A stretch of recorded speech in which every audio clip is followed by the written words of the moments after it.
बैठी हुई, हे गौरा मैया आ जा, हे गौरा मैया आ जा, हे गनगौर मैया आ जा, कब आवेगी कब आवेगी। अब तो पुकार रही है गौरा मैया, तो बेचैन हो गई। हाय, सारी सुहागनें सारी कन्याएं बैठी हुई हैं और मैं जा नहीं सकती क्योंकि मेरा तो महादेव नहीं सो है। अब महादेव जी कहने लगे कि ये तीसरे नवरात्रे को गौरा पता नहीं कहाँ चली जाती है, मुझे चकमा देके। उनने नारद जी से कही कि नारद जी आज इनका पीछा करना है कन्या, क्योंकि गणेश को भी सुहाजा है और यो कार्तिक को भी सुहाजा है।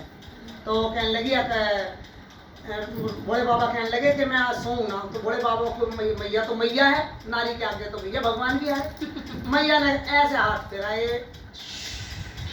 भोले बाबा को आगे बुजुर्ग की नींद, तो सो गए। कहने लगे भाई करगी गोरा काम, अपने मन में सोची गोरा मैया ने। अब भोले बाबा तो गए सो, नारद जी देख रहे थे भैया, तभी गौरा मैया ने तो अपने तप सही में सुला दिया।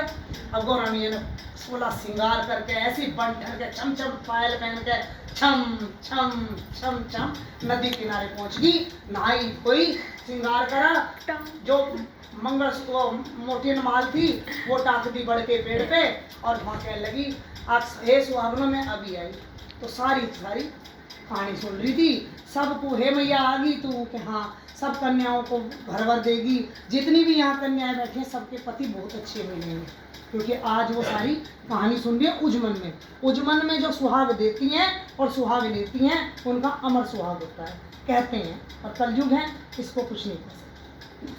फिर उसने मैया ने सबके अपनी चिटली उंगली काट के सबके खून के छींटे दे दिए, खून के छींटे दे दिए। उसमें एक कन्या कहने लगी माँ तूने खून का छींटा क्यों दिया। कहने लगी ये तू एक बात बता, आज मैं अगर सिंदूर का छींटा दे दूंगी तो वो सुहागनें जो बैठी हुई हैं जिनके गरीब, जिनके घर में आज लापसी था, वहाँ तो रोआराट मची। मैया कहने लगी सिंदूर, मैया ने उठाया भर भर मुट्ठी सिंदूर और सबकी मांगों में भर दिया। मैया ज्ञान था मैया को, और मैया तो सुहाग बांट दी थी। कहते हैं ना गौरा मैया से ही सुहाग मिलता है, तो इसीलिए गंगोर की पूजा होती है। भोले बाबा अब सारी कहानी क्यों कौन सुन रहे थे, नारद जी तो आग लगैया थे, वो तो भोले बाबा ने पहले ही बोल दी थी एक एक बात बताइए कहाँ जा रहे हो। अब वो कहने लगी कि उसने देख लिए कि अपने तब से कि नारद जी मुझे देख रहे हैं। कहने लगी इसको तो मैं बाद में भूतूंगी, पहले मैं इनको सुहाग दूँ। सुहाग दिया। अब जिन को सुहाग दिया उनके घर में 56 प्रकार के भोजन व्यंजन बन रहे हैं, झोपड़ियों की कोठियाँ बन गई हैं। अमीर गरीब के आ रहा है, गरीब अमीर के जा रहा है, और सारी सुहागनें इकट्ठी आ गई। हे माँ जैसे तेने आज खून का छींटा हमारे को दिया, हमें भी सिंदूर का छींटा दे। मैया ने उनके भर के जिनको खून का छींटा लगा गई थी, मैया ने उनके ऊपर दूब गेर दी, सारी कन्याओं के ऊपर दूब गेर दी, और सिंदूर का काजल से मांग भर दी और भर के मांग।